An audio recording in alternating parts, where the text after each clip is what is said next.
Everyone, welcome back to SK wonder kids and I am Kashish Khan with Sarim Khan. तो आज का video कोई फिजिक्स या मैथ से रिलेटेड नहीं है। आज क्या है कि जैसे ठीक एक साल पहले हम लोग सारिम के एक इंटरव्यू लिए थे छोटा सा, जिसमें हम लोगों ने सारिम के बारे में बहुत सारी चीज़ें जानी और बहुत सारे जो कमेंट्स आते हैं उन सब चीज़ों को जाना।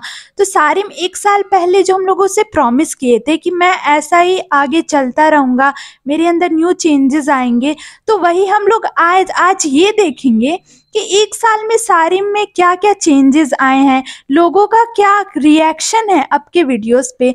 तो इसी से रिलेटेड हम लोग का आज का वीडियो रहेगा। Sarim, so first tell me in which standard you are? Currently तो I've been in 8th standard, though मैं recently lots of time school तो नहीं गया हूँ, but if you consider standards, so I'm currently in 8th standard. Okay, Sarim 8th standard में है अभी और फिर अब इस साल ये 9th स्टैंडर्ड में प्रमोट होगा। तो सारिम, एक साल पहले जो तुम्हारे अंदर चेंज, मतलब जो तुम थे लाइक जेई एंड नीट का क्वेश्चन सॉल्व करते थे, अभी क्या डिफरेंस आए, अभी क्या चेंजेस आए, अभी क्या तुम अभी भी जेई नीट का करते हो या फिर कुछ एक्सपर्ट बने हो, कुछ अदर बुक्स पढ़ी हैं तुमने, ऐसा कुछ? Well, the thing is कि एक साल पहले तक I can say कि I was definitely not that good at solving problems. Obviously मेरी theoretical जो knowledge थी वो तो काफ़ी अच्छी थी, and उसमें I can say उसमें भी lots of changes आए हैं। But during this 1 year कि मेरी problem solving skills drastically improve की हैं, and since not that कि मैंने बहुत ही high level तक का ऐसा पढ़ लिया और this and that, but the thing is कि I've been focusing more on becoming perfect and expert in it. तो एक साल में मेरी speed of solving problems बहुत ही increase की and accuracy भी increase की, so it's just the same thing लेकिन और अच्छे तरीके से। That's what's been main change. तो सारिम अभी भी जेई और नीट के ही क्वेश्चंस करते हैं, लेकिन इसमें इम्प्रूवमेंट क्या आई है कि सारिम अब थोड़ा एक्सपर्ट हो गए हैं। पहले जैसे Sarim HC Verma and DC Pandey के ही क्वेश्चंस कर पाते थे, लेकिन अब मैं भी देखती हूँ सारिम इरोडो एंड एसएस क्रोडो के क्वेश्चंस करते हैं। Not every question he attempt, but he try and he successfully complete that.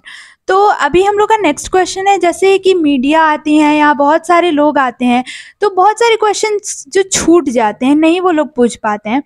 तो मैं कुछ पूछूंगी सारिम से कि सारिम, क्या लगता है कि अभी ऐसे ही तुम्हें मतलब यूट्यूब कंटिन्यू करना है या फिर कुछ अलग दूसरों के लिए करना है, कुछ एक नया चेंज लाना है सोसाइटी में, ऐसा कुछ? Well, the thing is कि a change in society doesn't necessarily mean कि आप YouTube चैनल पे पढ़ाओ एंड ऐसा करो कि आपने बहुत ही फ़ी कम कर दिया एंड या फिर आप फ्री ऑफ कॉस्ट एजुकेशन दे रहे हो। But what I want to provide is कि एजुकेशन फ्री ऑफ कॉस्ट भी होना चाहिए एंड क्वालिटी भी उसमें उस लेवल की होनी चाहिए। इवन दो आप तीनों सब्जेक्ट्स नहीं करा रहे, इट डजेंट मैटर, लेकिन आप जो भी कराओ उसको अच्छे से कराओ कि उसमें क्वालिटी भी होनी चाहिए and it should be in least price and obviously हाँ free of cost, so that's the best thing of course. So I will rather go for this कि इवन अगर मेरा चैनल कम्प्लीटली या फिर if I am just opening a site or something like that just in case, तो I will rather than focusing कि मैं सारे तीनों सब्जेक्ट्स या फिर बायोलॉजी को भी इंक्लूड कर दूं उसमें या फिर डिफरेंट इवन क्रिएटर्स उसमें हों। So rather than that I will go for कि उसमें क्वालिटी अच्छी होनी चाहिए। So what I am planning is कि for a physics platform, not currently of course, but sooner or later I want to develop such a physics platform जो कि worldwide physics के students को जो कि actual में curious होते हैं for learning physics, so it can be helpful to them, which will be obviously free of cost and quality education. Okay, तो सारिम ने बताया कि मैं यूट्यूब पे क्वालिटी एजुकेशन भी देना चाहता हूँ और उसको फ्री ऑफ कॉस्ट भी करना चाहता हूँ। लेकिन क्या होता है सारिम की अभी तुम्हारी एज बहुत कम है, राइट? तो जब हम दूसरे टीचर्स को देखते हैं तो उन लोगों के पास कई सालों का एक्सपीरियंस होता है, वो बड़े बड़े कोचिंग सेंटर में पढ़ाते हैं, तो लोग क्यों तुम्हारा वीडियो देखें? कुछ तुम्हारा बैकग्राउंड होना चाहिए। या फिर बहुत सारे लोग पूछते भी हैं कि सारिम तुमने कौन सा कंपटीशन ऐसा अभी क्रैक किया है, तो इस पे क्या है? क्योंकि नोबेल प्राइज़ तो अभी बाद की बात है, क्योंकि जब तुम बहुत ही ज़्यादा पढ़ाई कर लोगे, ग्रेजुएशन या हो सके तो पहले ही मिल जाए, लेकिन ये थोड़ा मतलब डिफ़िकल्ट है, लेकिन उससे पहले बहुत सारी चीज़ें जो हम कर सकते हैं, लोग ये जानना चाहते हैं ना, तुम्हारे पास कोई बैकग्राउंड हो जिससे मैं तुम पे ट्रस्ट कर सकूँ, ऐसा कुछ? वेल जैसे द थिंग इज कि ऑब्वियसली एक्सपीरियंस एक बहुत ही इंपॉर्टेंट फैक्टर होता है when you are teaching for examinations like JEE and NEET. लेकिन जैसे द थिंग इज ऑब्वियसली मेरे पास उतना ज़्यादा एक्सपीरियंस नहीं है if I comparing me to other teachers out that, लेकिन फिर भी what I can say is कि मैंने अभी तक कोई ओलंपियाड क्यों नहीं क्रैक किया, क्योंकि अभी तक I been in 8th standard and physics का कोई ओलंपियाड 8th स्टैंडर्ड तक नहीं होता है। So for those of you जो कि हमेशा क्वेश्चन करते हैं कि अगर इससे इतनी ही फिजिक्स आती है तो इसने कोई फिजिक्स का ओलंपियाड क्यों नहीं क्रैक किया है, सो आई विल से क्योंकि अभी मैं 8th स्टैंडर्ड में हूँ एंड 8th स्टैंडर्ड तक कोई भी फिजिक्स का ओलंपियाड नहीं होता है। या there are olympiads in junior science but everybody knows, all of my viewers know कि मुझे केमिस्ट्री या फिर बायोलॉजी में लिटरली कोई इंटरेस्ट नहीं है। That is the thing. So I'm not planning for this. Rather, when I go in 9th standard या फिर 10th standard, so in that case मैं particularly physics Olympiads के लिए try करूँगा. So that is the answer to one of your questions. कि again experience तो बहुत ही इंपॉर्टेंट फैक्टर प्ले करते हैं and most of the teachers जो कि फिजिक्स या फिर केमिस्ट्री बायोलॉजी या फिर मैथमेटिक्स यूट्यूब पे पढ़ा रहे हैं तो उनके पास ऑलरेडी एक्सपीरियंस होता है, but I am trying to develop experience through this platform SK Wonderkids. तो बेसिकली यहाँ पे क्या हो रहा है, ऑब्वियसली अभी मेरे पास उतना ज़्यादा एक्सपीरियंस नहीं है, but through time I will develop it and I will definitely do good, I am sure about that. अच्छा, तो सारिम ने तो ये कंफर्म कर दिया कि अभी वो 8th स्टैंडर्ड में और 8th स्टैंडर्ड के लेवल पे कोई भी ओलंपियाड नहीं होता है। तो सारिम हम लोगों से प्रॉमिस करते हैं कि वो 9th में ज़रूर कोई ओलंपियाड देंगे फिजिक्स से रिलेटेड, एंड हम सबको वेट होगा तुम्हारे रिजल्ट का, क्योंकि सब लोग यही लिखते हैं ओलंपियाड दो, ये दो, वो दो। सब लोग जानना चाहते हैं कि अगर तुम सच में कुछ हो तो उसको प्रूव करो, राइट? सारिम, जेई और नीट से मतलब क्या चाहते हो? मतलब क्या तुमने ऐसा कुछ डिसाइड किया है कि जेई देना है या नीट देना है, ऐसा कुछ? Well recently I been thinking कि 11th 12th स्टैंडर्ड में तो मैं पीसीएमबी लूँगा। सो द थिंग इज कि I can try for both, मैं जेई या नीट, लाइक इन केस अगर मुझे देना होगा, जस्ट इन केस, तब मैं दोनों दूंगा, जेई या NEET, and I will obviously aim for good ranks in both. लेकिन अगर मेरा जस्ट इन केस मन ना करे so I will just give none of them, क्योंकि I literally have no interest in going through this competitive examinations. Rather मैं foreign universities like Cambridge या फिर एमआईटी के लिए खुद को प्रिपेयर करूँगा। तो अभी ये कंफर्म नहीं है कि सारिम जेई देंगे या नीट देंगे, लेकिन सारिम ने ये तो बताया कि सारिम पीसीएमबी लेने वाले हैं। एक्चुअली जब हम अभी 8th स्टैंडर्ड 9th स्टैंडर्ड में होते हैं तो हम लोग को लगता है कि हमें पीसीएमबी लेना चाहिए, या फिर जो जो ज़्यादा डिफ़िकल्ट चीज़ें होती हैं हम उसे चूज़ करते हैं। But literally when we come in 11th then we come to know that how difficult it is and we can't even handle that PCM और PCB. Okay, but Sarim has promised us that he will take PCMB, so let's see. Okay, but he has said, Sarim, don't go back. Okay, so next question is Sarim, कि तुमने मतलब कुछ तो plan होगा कि अगर तुमने JEE दिया तो कुछ तो प्लान होगा कि मुझे रैंक 1 लाना है या नीट में रैंक 1 लाना है, ऐसा कुछ, या फिर 10th में कुछ टॉप करना है, 12th में टॉप करना है, ऐसा कुछ? हाँ वेल 12th स्टैंडर्ड में तो obviously I M aiming for a very good rank, of course good position या फिर गुड परसेंटाइल हम लोग कह सकते हैं। एंड 10th में मैंने आई एक्चुअली डिडंट थिंक कि मुझे रैंक 1 लाना है, all India rank 1 or something like that, under all India rank 100, I didn't think for that. And JEE and NEET में भी I didn't think for that, since as I have told कि just in case I feel like कि मुझे JEE या फिर NEET देना है, उसी केस में मैं जेई एंड नीट दूंगा। Otherwise I have no interest in giving JEE and NEET जैसे competitive examinations. So in that case again physics के लिए तो I will obviously aim for कि मुझे पूरे मार्क्स ही चाहिए फिजिक्स के लिए, तो इन केस अगर मैं देता हूँ। केमिस्ट्री एंड मैथ्स या फिर बायोलॉजी का तो मुझे नहीं पता, I have no interest in that, I can say. हाँ, इंटरेस्ट की बात करें तो सारिम को फिज़िक्स एंड मैथ्स को छोड़ के केमिस्ट्री और बायोलॉजी में इंटरेस्ट नहीं है। लेकिन इंटरेस्ट का मतलब ये नहीं कि हम लोगों को उसमें कुछ नॉलेज ही नहीं है। मैं बता दूं कि सारिम जब पढ़ाना स्टार्ट किया था, वीडियोस बनाना स्टार्ट किया था, तो सारिम ने सबसे पहले वीडियोस बायोलॉजी पे पढ़ाए थे। एंड उस टाइम मैं आई गेस 7-8 स्टैंडर्ड में थी। तो जो मेरी बुक थी बायोलॉजी की, सीबीएसई बोर्ड की, सारिम वो चीज़ें पढ़ाता है। एंड इवन मी, मुझे भी वो चीज़ें नहीं आती थी। तो सारिम को भी बायोलॉजी अच्छी खासी आती है। एंड केमिस्ट्री की बात करें तो अभी कुछ दिन पहले सारिम ने एक वीडियो शूट किया था।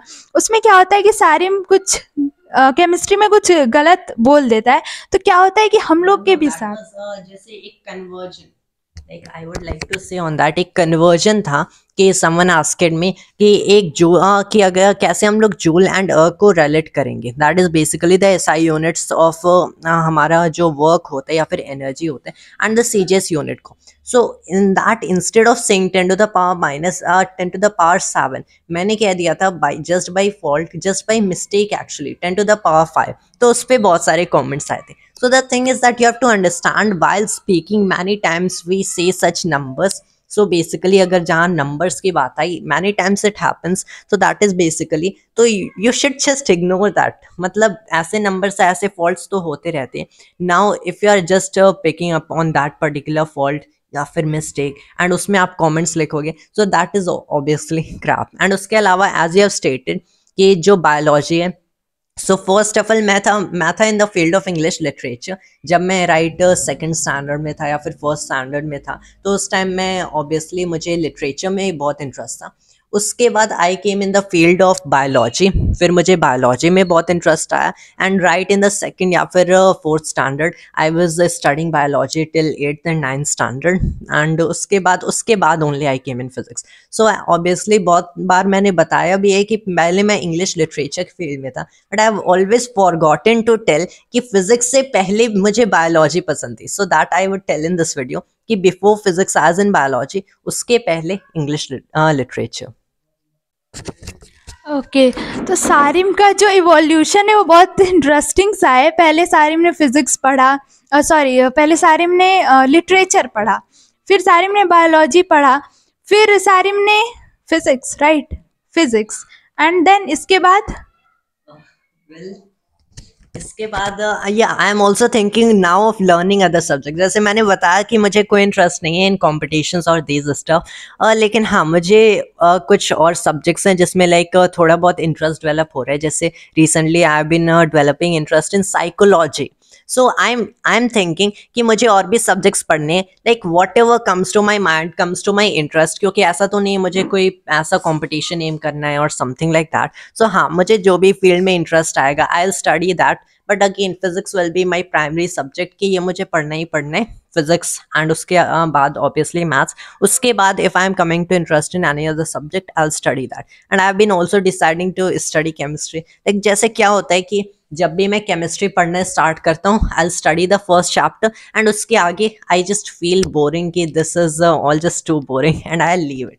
So in that case again I'll study chemistry, and if I like any other subjects, so in that case I'll proceed even with that. Okay तो सारिम अब हम लोग देख रहे हैं कि जेई का एग्ज़ाम आने वाला है, ठीक है।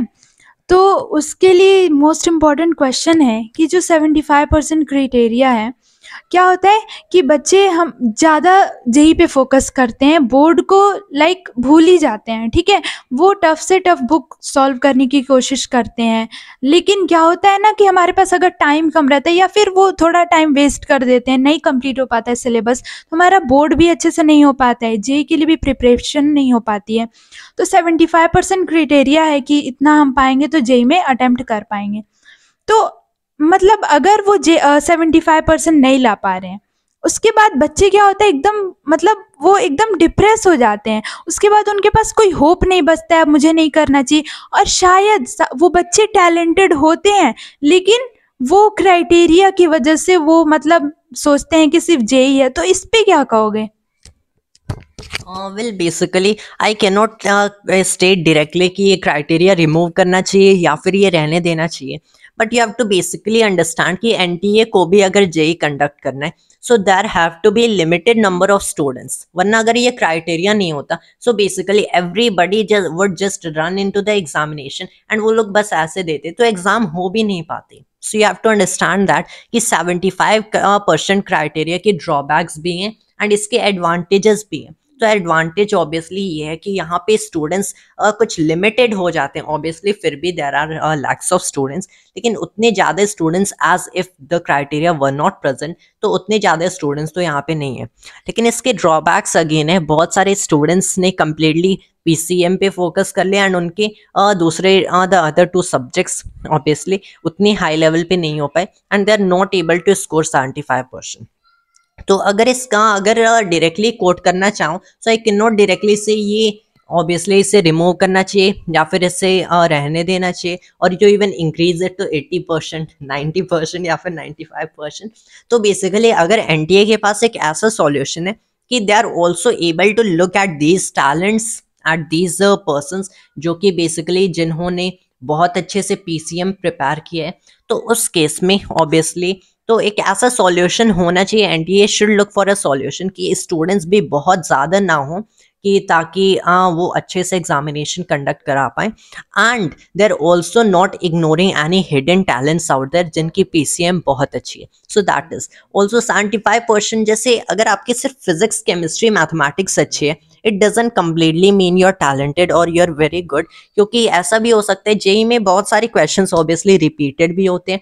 सो सम स्टूडेंट आउट देयर बस उसने पीवाईक्यूज लाइक इन केस अगर ऐसा हो जाता, जस्ट इन केस कभी कभी हो सकता है किसी के साथ कि उसने बस पीवाईक्यूज ऑब्वियसली बोर्ड्स लेवल की या फिर बहुत बेसिक नॉलेज है, पीवाईक्यूज बहुत बार सॉल्व कर लिए and he is somehow able to memorize the pattern of solving each and every problem and somehow selection हो गया. तो इन दैट केस ऑब्वियसली ऐसा भी हो सकता है, लेकिन इस स्टूडेंट का सिलेक्शन अच्छे से नहीं हो पाएगा अगर इसने 75% स्कोर नहीं किया. तो ऑब्वियसली ये 75% के एक और एडवांटेज है. That is the reason I will say कि it has both advantages and disadvantages. So NTA should look for such a solution ताकि maybe the hidden talents might not be hidden and whatever the students are that are very good at these subjects, तो वो लोग तो यहाँ पे basically they will also be able to appear in IITs and all these kind of all these kind of let's say colleges, and also NTA will not feel that difficulty in conducting the examinations. Okay तो सारिम ने बताया कि 75% criteria के बहुत सारे pros भी हैं and cons भी हैं. ठीक है, तो सारिम से अब ये पूछेंगे कि सारिम ऐसा नहीं कभी फील होता है, जैसे तुम्हारे कमेंट्स मैंने भी बहुत बार पढ़े हैं एंड बहुत लोगों के मतलब डायरेक्टली कमेंट्स भी सुने हैं, ऐसा नहीं फील होता है मतलब इतने सारे हेट भी कमेंट्स आते हैं, मोटिवेटेड कमेंट्स भी आते हैं, तो ऐसा नहीं फील होता है कि अब छोड़ दो यूट्यूब और खुद ही पढ़ो, मतलब जो हो सके नहीं किसी को बताओ, ऐसा कुछ? haters gonna hate. तो अब तो बेसिकली क्या है कि if there are 1 or 2 crore people knowing me, तो उसमें से 250K or something more than that मेरे सब्सक्राइबर्स हैं एंड रेस्ट जितने में मेरे सब्सक्राइबर्स नहीं हैं, I guess more than 50% of them are my haters, in fact way more than that. तो obviously I am way more hated than supported, लेकिन I really don't care about that कि if they are hating me it doesn't matter, क्योंकि I am just going to continue my work. तो अगर आप basically comments में आके ऐसा लिखते हो कि ये सब छोड़ो अपनी पढ़ाई पे फोकस करो, तुम फ्लेक्स क्यों कर रहे हो, and if you are writing that and basically आपको लगता है कि I am just gonna hear all these comments and stop doing this and I will focus on my studies and मैं 8th स्टैंडर्ड में बस अच्छा करूँगा, ओलंपियाड्स दूंगा, so I am not actually gonna do that, rather I will just continue working. Okay so Sarim is not going to stop. And Sarim ये चीज़ जो है कि किसी भी बच्चे की क्लास से like you are in 8th standard, ठीक है, तो तुम्हें बोल दिया जाता है तुम 8th तक, तुम्हारी एक लिमिटेशन लगा दी कि लिमिटेशन लिमिटेशन लगा दी तुम सिर्फ 8th तक ही पढ़ सकते हो, बट ऐसा कहीं लिखा गया नहीं है, हमारे कॉन्स्टिट्यूशन में भी ऐसा नहीं है। हमारे पास फ्रीडम है, हम जहाँ तक पढ़ सके वहाँ तक पढ़ें, लेकिन एक मेंटेलिटी लोगों की है कि अगर तुम 8th में हो 8 तक ही करो, उसके आगे नहीं। इस पे क्या तुम्हारा मतलब? It's absolutely wrong. लेकिन हाँ, इसमें भी यू कैन सी कि एक ऐसा बच्चा है जो कि फिजिक्स में या फिर लेट्स से मैथमेटिक्स में बहुत स्ट्रांग है, एंड वो 6 स्टैंडर्ड में है, एंड इज स्टडिंग 10th तक की मैथमेटिक्स।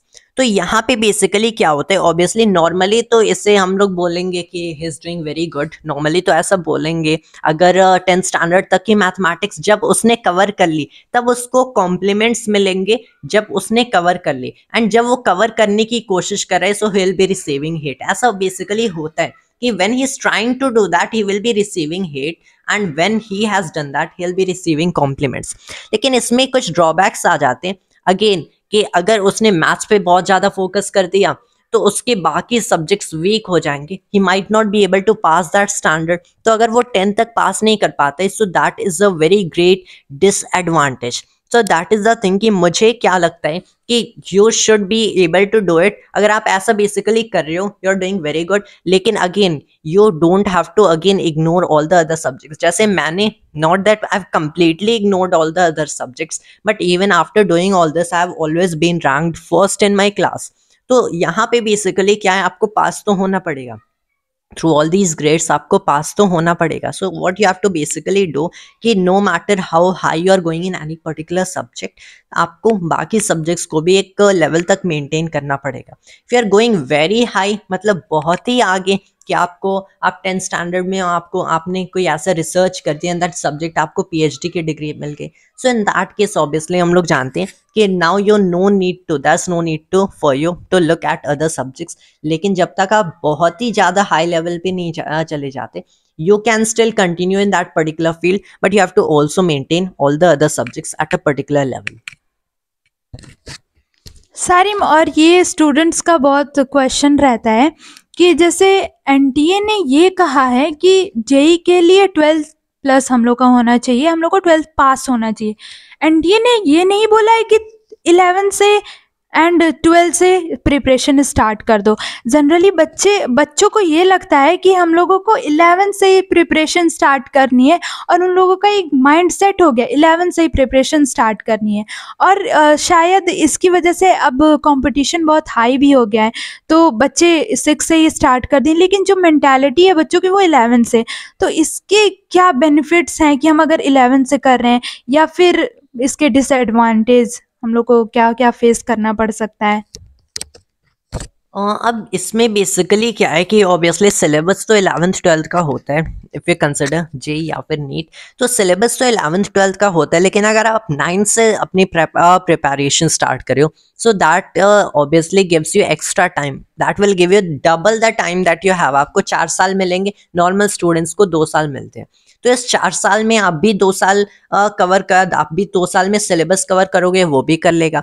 लेकिन 2 साल सिलेबस कवर करने के बाद उसके पास एक्स्ट्रा टाइम नहीं होगा, आपके पास 2 साल एक्स्ट्रा है, उसमें आप प्रैक्टिस कर सकते हो, रिविजन कर सकते हो, and you can completely, it's like आप इजीली इस एग्जाम को क्रैक कर सकते हो। तो अगर 9 से प्रिपरेशन स्टार्ट कर रहे हो then it is obviously very good. तो in that case I would say कि 9 से अगर प्रिपरेशन करनी है for a competitive examination like JEE और NEET, so in that case I would say it is very good कि अगर आप 9 से ही अपनी प्रिपरेशन या फिर 10 से स्टार्ट कर रहे हो, that is what I would से। तो JEE और नीट के लिए कोई एकदम फिक्स क्लास नहीं है कि आप फिक्स स्टैंडर्ड नहीं है कि आप इसी स्टैंडर्ड से प्रिपरेशन स्टार्ट करो, वो आपके ऊपर डिपेंड करता है, क्योंकि कोई बच्चा 1 साल में ही क्लियर कर लेता है, कोई 4 साल लेता है। तो सारिम, हमारा जो नेक्स्ट क्वेश्चन है कि बोर्ड एग्ज़ाम आ रहे हैं, तो बोर्ड एग्ज़ाम में अभी क्या कहोगे बच्चों से कि कैसे पढ़ें, क्या करें हम लोग? बोर्ड्स में अगेन तो बोर्ड्स आ रहे हैं, इन दैट केस आई वुड से इसमें आपके पास बहुत सारे सब्जेक्ट्स हैं तो जिनकी प्रिपरेशन अभी तक एकदम नहीं हुई है, सो दैट इज कि आपको ऑब्वियसली टाइम डिवाइड करना पड़ेगा according to the weightage of subjects. तो वेटेज ऑफ सब्जेक्ट्स के अकॉर्डिंग आप टाइम डिवाइड करो, and in that case again in that case you will not have to look again after 100% syllabus, rather than covering 100% syllabus. आपको क्या करना है कि जो सबसे हाई वेटेज वाले चैप्टर्स हैं वो पहले कवर करना पड़ेगा। इन केस अगर आपके पास टाइम बाकी है तभी आप बाकी सिलेबस को कंप्लीट करना चाहो, तो that is what I would say कि जब आपके पास बहुत ही लिमिटेड टाइम होते हैं तो आपको 100% सिलेबस या फिर सिलेबस पे नहीं जाना चाहिए, but rather divide your time according to the weightage of subjects, and subjects में भी 100% कवर नहीं करना है individually. That what you have to see कि जिस चैप्टर में ज़्यादा वेटेज है you have to cover the higher weightage chapters, ताकि आपको एक 70% 80% या फिर जो भी आपका डिजायर्ड गोल है वो मिल पाए। सो that is what I would से। नॉर्मल स्टडी करे हो सो आई वुड से कि ऑब्वियसली अगर आपके पास टाइम है just go for 100%, just aim for as high as you can and work as hard as you can, and obviously beat it by as high percentile as you can. That is what I would say in this particular.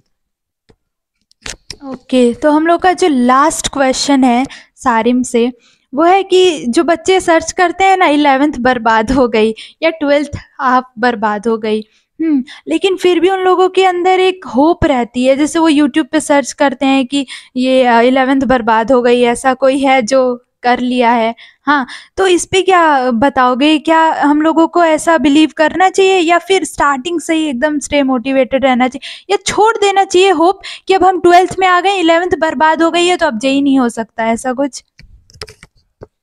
देखो basically क्या है कि hope भी छोड़ दोगे in that case also you are doing it wrong, and completely hope रखोगे so in that case also you are doing it wrong. So in that some people will, वही बात आ गई like that is the Levi Ackerman जिन्होंने कहा था give up on your dream and die. तो basically completely वैसी situation नहीं है, लेकिन आप 11 से स्टडी करो, एंड तो आपको ऑब्वियसली पता है कि अगर 11th में आपने सिलेबस कंप्लीट कर लिया है तो ऑब्वियसली आपको 12th में ऐसा सर्च नहीं करना पड़ेगा कि 11th बर्बाद 12th आधी बर्बाद, तो 6 मंथ्स में या 4 मंथ्स में या 3 मंथ्स में क्या करें। लाइक आई वंस रेड कि एक बार कोरा पे somebody had I guess asked question कि how to clear UPSC in 1 night। तो अब दिस इज कंप्लीट क्रैप, आप कैसे कर लोगे यूपीएससी इन 1 नाइट, मतलब this is just complete crap. तो ऑब्वियसली आपको क्या फोकस करना है कि जब आपके पास ऑलरेडी टाइम है then you have to work hard in that, लेकिन अगर अब आपके पास समहाउ टाइम नहीं है, there was some other issue जिसकी वजह से आप नहीं पढ़ पाए,